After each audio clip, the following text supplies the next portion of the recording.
Hello నమస్తే welcome to our channel. Sai Pallavi గారి cinema వస్తుంది అనగానే ఫ్యాన్స్ అందరూ కూడా చాలా ఈగర్ గా అయితే వెయిట్ చేస్తూ ఉంటారు. అసలు ఆవిడ యాక్టింగ్ కి, ఆవిడ డాన్స్ కి చాలా మంది ఫ్యాన్సే ఉన్నారు. ఫిదా సినిమాతో మన తెలుగు ఇండస్ట్రీలోకి అడుగుపెట్టిన సాయి పల్లవి గారు తర్వాత చేసిన సినిమాలన్నీ కూడా మంచి హిట్స్ అయితే అయ్యాయి. దీంతో ఆవిడ స్టార్ హీరోయిన్ గా గుర్తింపు అయితే తెచ్చుకున్నారు. అయితే తెలుగులో ఆవిడ లాస్ట్ సినిమా తండేల్. ఈ సినిమా బ్లాక్ బాస్టర్ హిట్ కొట్టింది.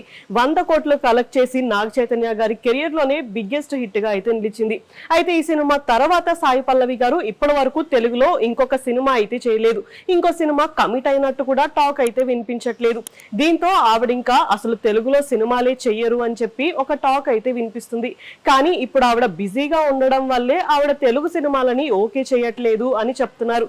అండ్ ఇంకొకటి ఏంటంటే అసలు సాయి పల్లవి గారికి ఒక స్టోరీ చెప్పి ఒప్పించడం అనేది చాలా కష్టం. అలాంటి సిచ్యువేషన్ లో ఆవిడ తెలుగులో సినిమాలని కొంచెం తగ్గించేశారు అనే చెప్పుకోవచ్చు. ప్రెసెంట్ బాలీవుడ్ లో 2 సినిమాలు చేస్తూ బిజీగా ఉన్నారు. అందులో ఒకటి Ramayanam. Already Ramayanam part 1 shooting complete అయ్యి పార్ట్ 2 కూడా స్టార్ట్ అయితే అయింది. అండ్ ఏక్ దిన్ అనే ఇంకొక సినిమా అయితే చేస్తున్నారు. సో ఇప్పుడు ఈ 2 సినిమాల మీదే ఆవిడ కాన్సన్ట్రేషన్ అంతా చేస్తున్నారంట. ఈ 2 సినిమాల తర్వాతనే ఆవిడ తెలుగులో ఇంకొక సినిమాకి అయితే ఓకే చెప్పే ఛాన్సెస్ ఉన్నాయని తెలుస్తుంది.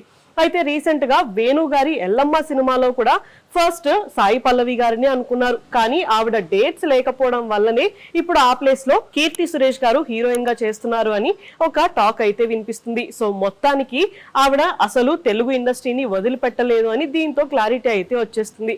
ఇప్పుడు బాలీవుడ్ లో చేస్తున్న సినిమాలని కంప్లీట్ చేసుకున్న తర్వాత ఆవిడ తెలుగులో సినిమాలను చేసే అవకాశం అయితే ఉంది. సో మళ్ళీ సాయి పల్లవి గారి నుంచి ఒక మంచి తెలుగు సినిమా రావాలి అని ఆవిడ ఫ్యాన్స్ అందరూ ఎప్పటి నుంచో ఎదురు చూస్తున్నారు. మరి అసలు తెలుగులో ఆవిడ ఎప్పుడు సినిమా చేస్తారు ఏంటి అనే దాని గురించి త్వరలోనే ఏమైనా క్లారిటీ వస్తుందేమో చూడాలి. ఇలాంటి వీడియోస్ కోసం మా ఛానల్ ని సబ్స్క్రైబ్ చేసుకోండి. Thank you for watching.